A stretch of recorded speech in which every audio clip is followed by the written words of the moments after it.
الله عليك يا ليزا، عليك الله عليك والله بجد بعشق مزيكتك. وانا كمان. طب ما تيجي نلاقي موضوع مهم نتكلم فيه. انت تاني؟ انت كل مره تعملي كده وبنتخانق في الاخر. يا جماعه انا عندي موضوع مهم عايز اتكلم فيه. قبل ما تتكلم في اي موضوع بص، احنا ننقي توبك معين نتكلم فيه. ايه؟ وكل واحد يقول وجهة نظره. تعاملي مع معلش يا جماعه خلوها تعمل اللي هي عايزاه، هي زنانه اصلا. اتفضلي يا حبيبتي، يلا يا ماما يلا. ها قولوا لنا ايه رايكم؟ ايه؟ اقترحي علينا موضوع. تقترح لنا انت يا درش موضوع نتكلم فيه. انا ما بعرفش اقترح انا والله خالص، بطلت انا الحاجات دي. اقترح انت يا اركان. اوكي، ايه رايكم نتكلم عن الحب؟ روح يا اركان. ايه يا عم جو روح منير ده في ايه يا عم؟ خلاص اوكي، احنا هنتكلم عن الحب. قول لنا انت يا سمر ايه رايك في الحب؟ يا جماعه الحب بالنسبه لي هو ياسر، هو ياسر يعني. ايه ياسر؟ ايه ياسر؟ تعرف ان انا عمري ما اتكلمت بجد؟ بيبي اي لاف يو. I love you يا بيبي. ما تقول لنا انت يا درش. الحب ده سنس، ها؟ احساس يعني انا ما حسيتوش او جربته قبل كده، بس الايام دي حاسس ان هو قريب مني، يعني ممكن احس بيه. وانت يا سيف؟ أنا الحب بالنسبة لي إنك ما تبقاش شايف أي حد في الدنيا غير اللي بتحبه. ولو حسيت إنك بتتغير عشان حد، اعرف إنك بتحبه. وانتي بقى يا جان؟ انا ما اعرفش بالظبط احساس الحب ده معناه ايه، مش عارفه بالظبط، بس بتهيألي انه احساس غالي قوي، خليكي مرتاحه نفسيا، حاسه ان في حد فاهمك انتي فاهماه، يعني يبقى في حاجات مختلفه، تحسي انك بتتغيري. مش عارفه اعبر قوي، بس يعني مش عارفه. ما تيجي نتكلم في موضوع تاني. لا انا لسه ما اتكلمتش. اتكلم اركان يا حبيبي، الصحراء معاك يا حبيبي، اتفضل. على قد ما كلامكم عن الحب بيبين انه حاجه غاليه قوي، بس انا شايفه مختلف. في ناس كتير شايفه ان الحب ده احساس رخيص، ممكن عشان يكون من طرف واحد، بس ساعتها تحس انه ولا حاجه، تفضل تحس بكده لحد ما يفوت منك الاحساس وما تحسش بيه تاني. واللي انت بتحبه وفاكر انه فاكر، لا، ده هو مش حاسس بيك اساسا.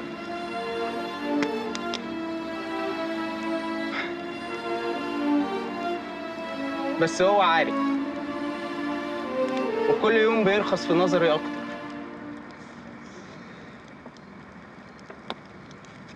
ايه يا جدعان؟ ايه يعني احنا هنقضيها بقى نكد بقى وكآبة كده؟ وبعدين انا ما اتكلمتش وما خدتش فرصتي يعني في الكلام يعني. اتفضل. طيب بما ان انا كنت عايز اقول حاجه والبت دي اصلا ما خلتنيش اقول الحاجه دي، وبما ان الحاجه اللي انا عايز اقولها هي في نقطه معينه احنا وصلنا ليها. الله يخرب بيت مقدماتك. ميرسي. خش في ارغي، قول عايز تقول ايه. هو ما بيعرفش يدخل في الموضوع، بيعرف ايه مقدمات. ممكن تتفضلي يا حبيبي، يلا يا خلاص هتكلم بجد. سمعني. انا كنت عايز اتكلم بخصوص ان انا جيت هنا من 7 سنين انا وسمر، وقلت لها ان انا بحبها، وهي استحملتني كتير واستحملت رخامتي عليها، بس هي ادتني فرصه عشان العلاقه دي تكمل، بس انا اخدت قرار.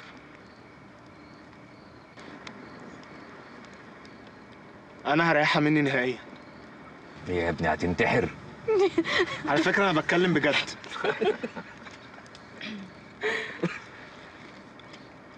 انا لازم اريحك، عشان كده انا اروح اقابل ابوك وامك واخطبك واتجوزك.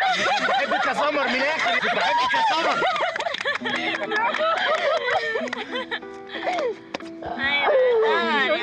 تعرفي ازاي؟ ناس بتحس.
يا سيف، انت بتعمل ايه؟ انا بشتغل مساعد مدير تصوير صغير، ما عنديش دخل ثابت لاني بشتغل بالاوردر. اتعرفت على زينب في معرض واحد صاحبي واعجبت بيها، واحنا دلوقتي بنعرف بعض. وهتعرفوا بعض لحد امتى؟ طول العمر ان شاء الله. يعني ايه على طول؟ قصدي لحد يعني اتجوز واجهز شقه واجهز نفسي. طب قول لي، موضوع الشقه وانك تجهز ممكن ياخد وقت منك قد ايه؟ هو انا مش عارف، بس انا هحاول ان ده يكون قريب مش بعيد. طب قول لي بقى، ايه اكتر حاجه عجبتك في زينب؟ كل حاجه فيها. كل حاجه يعني؟ ايوه، واكتر حاجه لفتت انتباهي ان هي صريحه جدا. زينب انا اللي مربياها، اختي الصغيره. هي قالت لي. ايه رايك في سيف؟ زينب استني لما امشي، اكيد مش هتقول قدامي. لا انا ما بتفرقش معايا، قاعد ماشي هقول رايي براحتي يعني. انا صريحه شويه زيك يا سيف. هو كويس يا زينب، بس انا عندي مشكله في الوقت، وبعدين ابوكي لو عرف ممكن يروح فيها. انا اوعدك ان ده هيكون بسرعه. طب اختصارا للوقت انا هساعدكم. بمعنى ايه؟ يعني ايه بمعنى ايه؟ لا هو مش هينفع حد يساعدنا. ليه؟ زينب هترضى بظروفي ايا كانت ايه هي. يعني سوري، مش هينفع حد يساعدنا. مش قلت لك زي سيف الكبير؟ صحيح، زينب قالت لي ان جوز حضرتك اسمه سيف. فعلا. ويا ترى اكتر حاجه بتحبيها فيه ايه؟ وانت مالك؟ لا هو انا كنت بسال حضرتك زي انت ما تسالش، ما تقولي له حاجه يا زينب. خلاص معلش، ما يقصدش والله ما يقصدش. سوري معلش. خلاص مفيش مشكله. شاطر يا سيف.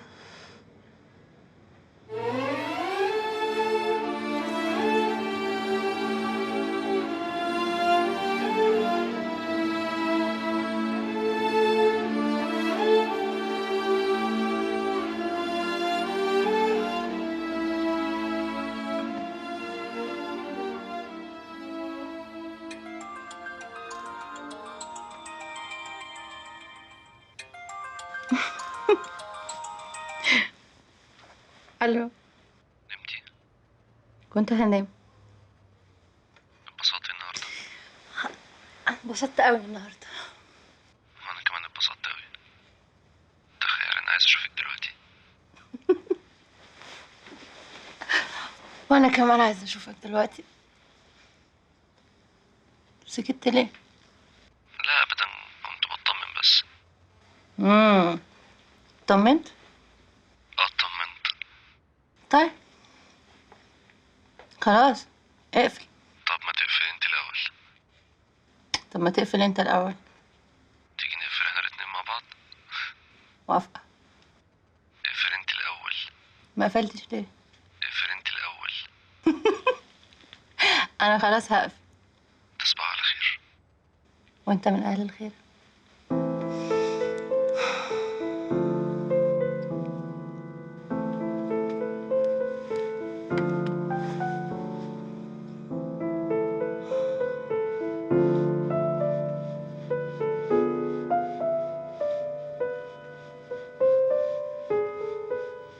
مالك يوم الدين، إياك نعبد وإياك نستعين، اهدنا الصراط المستقيم، صراط الذين أنعمت عليهم غير المغضوب عليهم ولا الضالين، آمين. مبروك يا هبه، مبروك يا هاني. بتعزيهم يا أختي.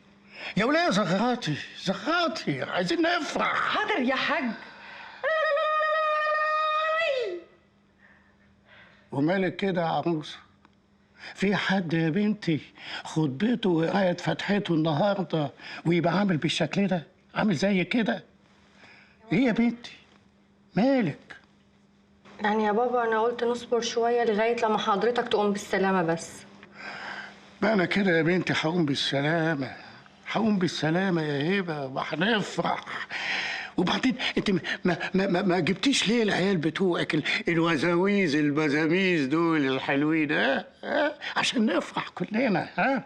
خصوصا بنت الكفتس دي اللي هي دمها خفيف دي. ها احنا في ايه ولا في ايه بس؟ ما تقولها حاجه يا سي هاني. السلام عليكم يا حاج. مالك انت كمان؟ ما تقلبوها خم بقى.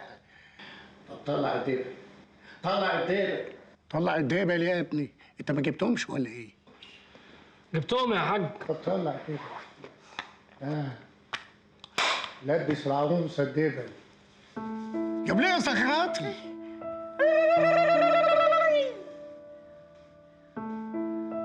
ابوك بقى قال يا دي انت اسمعني يا حبيبي، انا عيان. ابوك قال لي ده هيجيب الشبكه معاه وهو ان شاء الله جاي. هو قال لي كده فعلا. الشبكه دي هي اهم حاجه عندي، لولا كده، لولا وافقت، الشبكه دي حاجه مهمه جدا.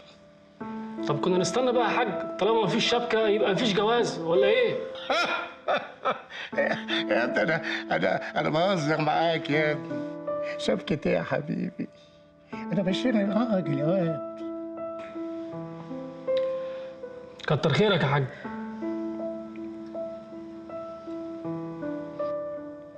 شوف يا هاني دموع الفرح. دموع الفرح يا اختي. قومي اعملي لنا قهوه ساده، مش انتي، عشان لو ده عزايا يا هبه ما كنتش عملت اللي انت بتعمليه ده. هتشتري عنك يا بابا. طب يلا قوموا كده يا حلوين وانزلوا خدوا بعض في انجيجيهات وتفسحوا وافرحوا. مش عايزه انزل، عايزه افضل معاك. هتنزلوا وتفرحوا. عايزين نفرح يا ناس، مش كده يا حاجه؟ طبعا يا حاج.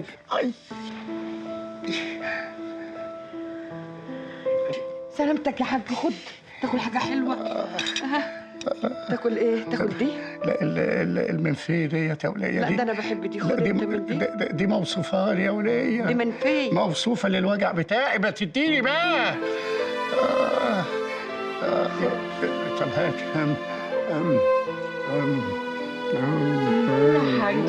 يا حاج عايزين نفرح يا وليه.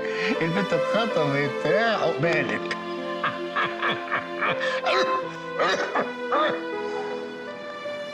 عمري ما تخيلت ان يوم خطوبتي يبقى كده. ولا انا كنت اتخيل برضه خطوبتي تبقى كده. خطيبتي تبقى على علاقه بواحد تاني. خروف يعني. انا اسفه يعني ان ورطتك معايا. مش عاوز تبان بقى. انا مش فاهم حاجه اصلا، مش عاوز افهم. انا قلقانه على ابويا قوي وخايفه عليه. انت هتعيطي؟ لا. طب عيطي يعني، عاوز تعيش اللحظه وكده.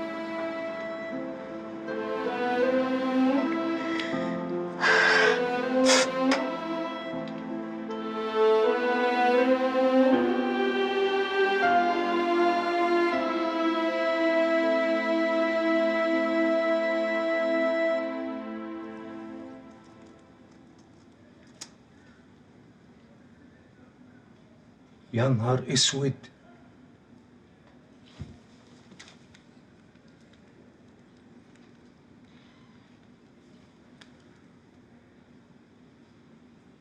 الو، اللي انا شايفه ده حقيقي؟ ما انا قلت لك بلاش يا حسين وانت اللي اصريت على كده. يا نهار اسود، انا كده خسرت كل فلوسي. الله يخرب بيتك. بتشتم ليه دلوقتي؟ انا قلت لك ما تشتريش وانت اللي اقفل. يا نهار اسود ومنيل.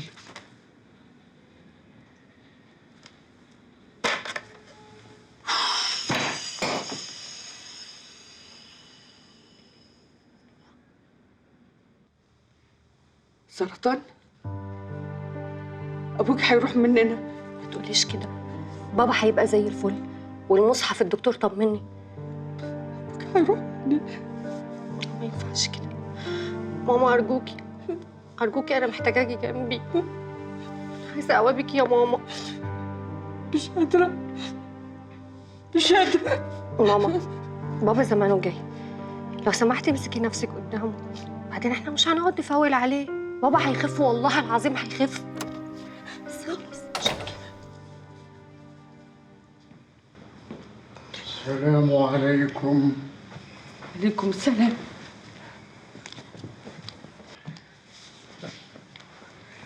الحمد لله على السلامة يا بابا.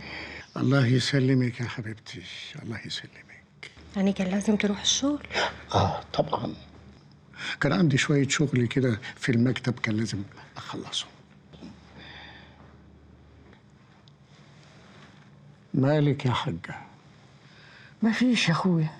بقول لك ايه، ما تقوم تريح شويه لغايه ما احضر لك الاكل اللي قال عليه الدكتور. بقول لك مالك يا حاجة؟ مفيش حاجة يا بابا. مفيش يا حاج. ما تخافيش، اللي عايزه ربنا هيحصل.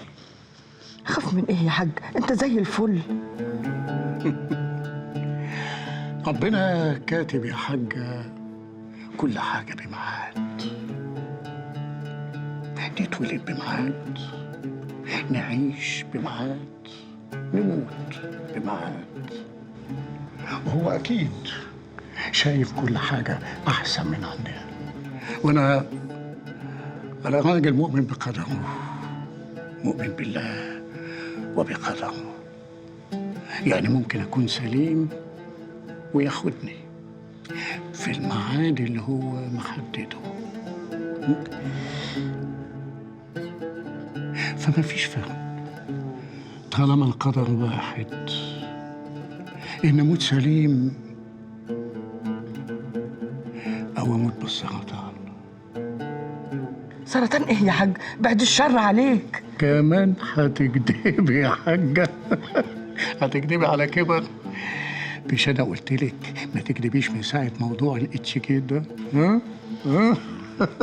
بابا انت عرفت منين؟ مشكلتك يا بنتي إنك بتحسبي أبوكي دايما جاهل. أنا كنت عرفت وفهمت. بس انت هتخاف وربنا مش هيعمل حاجة وحشة. الموت يا بنتي مش حاجة وحشة، الموت حقيقة، حقيقة. وأنا راجل مؤمن بالله وبقدره. يعني عايز ياخدني هشكره، عايز يشفيني برضه هشكره، لأن هو رايد كده. انت مش هتمشي يا بابا، انت هتبقى كويس. انا بدعي لك وكل الناس بتدعي لك. ربنا هيشفيك يا حبيبي، والله هيشفيك. يا حبيبي انت حجيت بيت ربنا، ان شاء الله هتخف ان شاء الله. عارفة يا حاجة، أنا نفسي فيه دلوقتي. أؤمر يا أخويا. في طاجن عكاوي ونتدلع أنا وأنت يا جميل.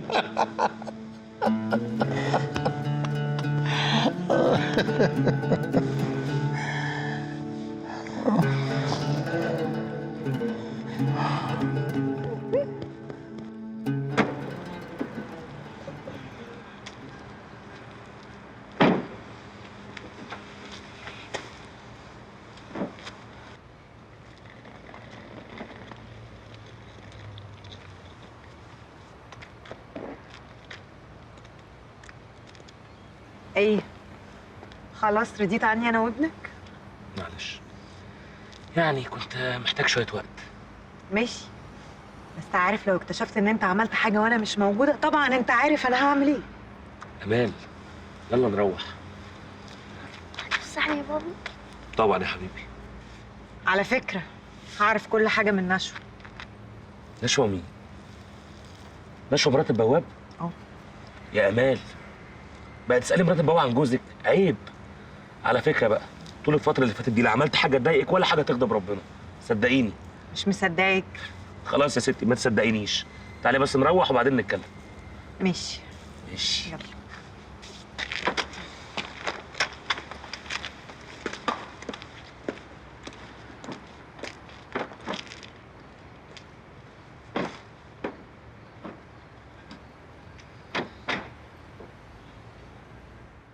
حتة عيل سافر وانت عارفة انه واطي. ممكن افهم بقى انت متضايقة من ايه؟ هو انا فعلا اللي بيسأل عليا بيتقال له عني كده؟ كده اللي هو ايه؟ ان انا بروستيتيوت وخمرجية وبنام مع اي حد. سارة انت عارفة ان دي تاني مرة تقولي على نفسك الكلام ده؟ انت قبل ما تعالجيني لازم تعالجي نفسك الاول. كلامه صح على فكرة، هو قال لي كده. انا مش فاهمة انت مكبرة الموضوع كده ليه؟ ردي عليا يا ايه، انا مريضه فعلا ولازم اتعالج؟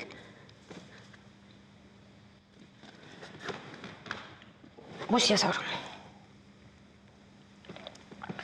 خلينا نتكلم كلام صريح شويه. انت عايشه حياه مش اي حد يقدر يستوعبها، واللي ممكن يستوعبوها ناس قليله قوي، وفي وسط الزحمه اللي احنا فيها دي ما بقوش باينين، يعني مش موجودين. انت فاهمه؟ فاهمه، عندك حق.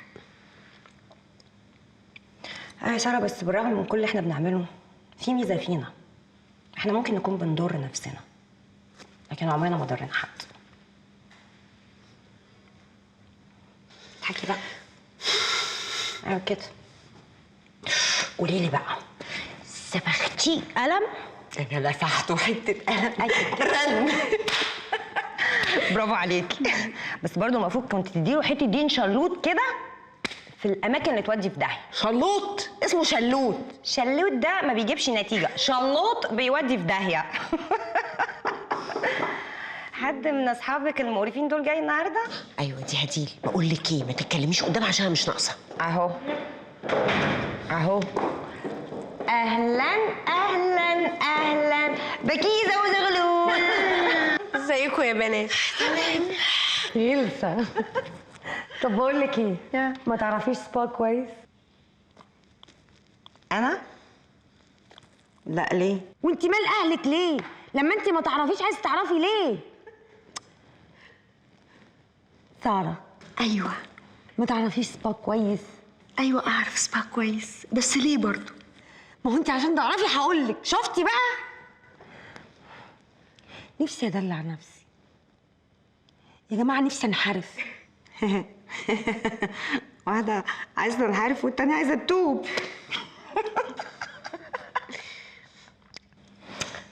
مالك؟ ايه؟ مالكم؟ عمركم ما شفت واحدة مبسوطة؟ ايه الغلاسة دي؟ هو انا من ساعه ما شفتها وهي عامله كده على طول. طب بما انك مبسوطه قولي انت بقى وابسطينا. طيب اعملي لي كاس بسرعة. قوي قوي. بسرعة. اتفضلي. ميرسي قوي. اعترفي. اشرب الاول، اشرب. فظيع البتاع ده. حلو قوي. انا مش هقول لكم على فكرة. ايه الغلاسه دي؟ ايه الغباوه دي؟ بذمتك دي واحده عايزه تنحرف؟ ده اسلوب واحده عايزه تنحرف؟ يعني ايه؟ ايه الغباوه دي؟ ما تحكي يا بنتي، بطلي غلاسه. انا مش هحكي لكم بجد بقى. ساره انا عايزه اتكلم معاكي. انا عارفه ان انت الوحيده اللي هتفهميني وتحسي بيا من غير ما العيال دول يبقوا موجودين. اوكي يا روحي. ميرسي. هي الوحيده اللي هتفهمك، وانا سنين فهمي ليكي دي كلها راحت فين؟ على فكره انتوا جوز اغبياء اساسا. طب هاتي الكاس، هاتي الكاس. في حاجه؟ هاتي الكاس. اتفضلي. انت ما عندكيش الا كاس واحد في البيت ولا ايه؟ حلو. انت بتشربي فيه من الصبح.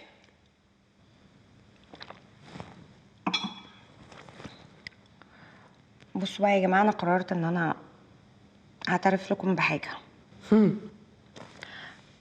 انا بحب وداخله قصه حب جديده. صغيره. ايوه. ما تكسبونيش بقى، مش هقدر اكتر من كده. دي بطه. طيب بمناسبه الاعترافات، يعني انا كمان هعترف لكم بحاجه. انا في قصه حب جديده. مختلفه. جميله. ومش هقول لكم حاجه اكتر من كده.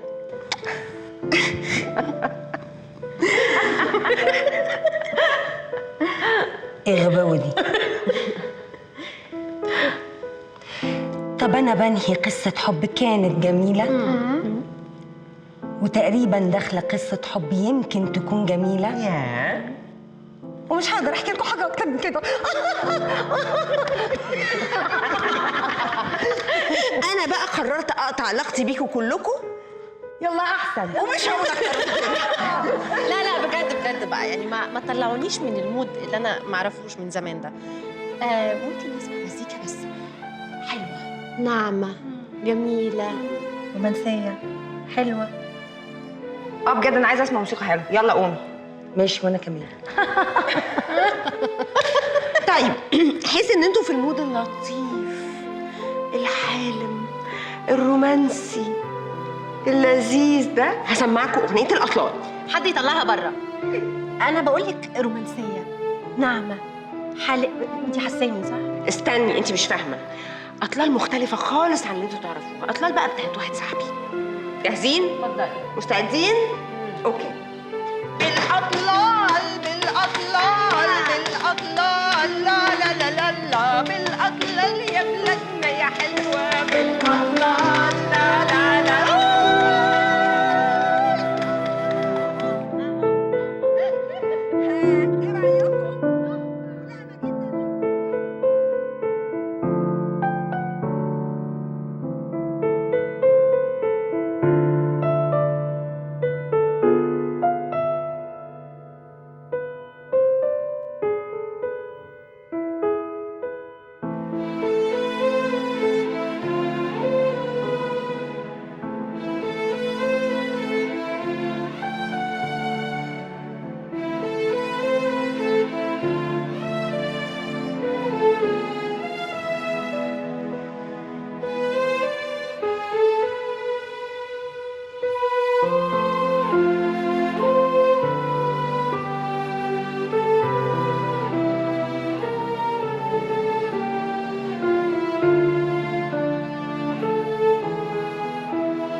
احلى حاجه اني اسمع مزيكتك على الصبح.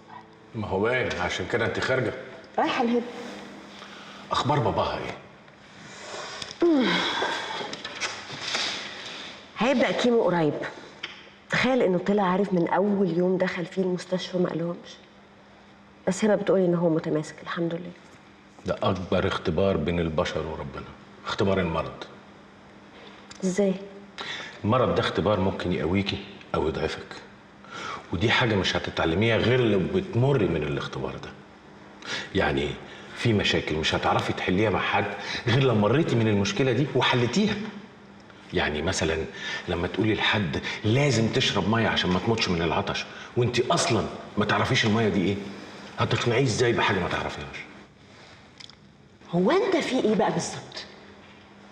مش فاهم. كل مره بتيجي تتكلم معايا في موضوع كانك عارفه. يعني ايه؟ اوكي، باختصار انا جايلي واحد مريض عايزني اعالجه.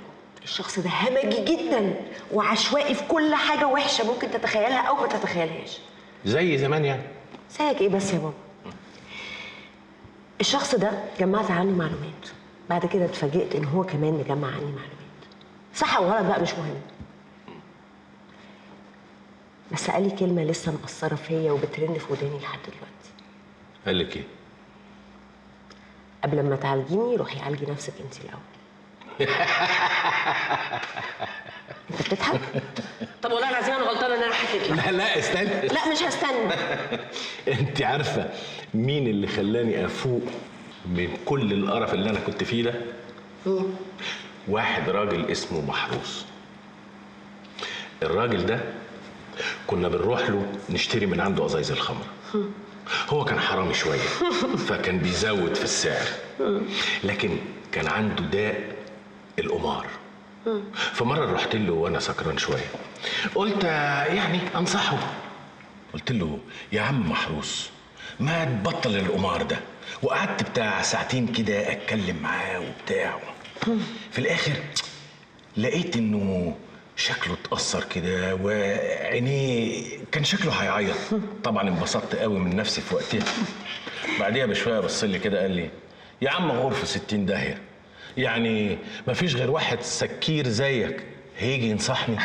لما تبطل خمره هبطل قمار، ودي اثرت فيا جدا. مرات النصيحه بتيجي من حد غير مناسب خالص، وده اللي حصل. ايوه بس انا مش وحشه قوي كده. لا، مين قال انك وحشه؟ لكن يعني انت ليه اتاثرتي قوي بكلامه غير لو كان كان ايه يا بابا؟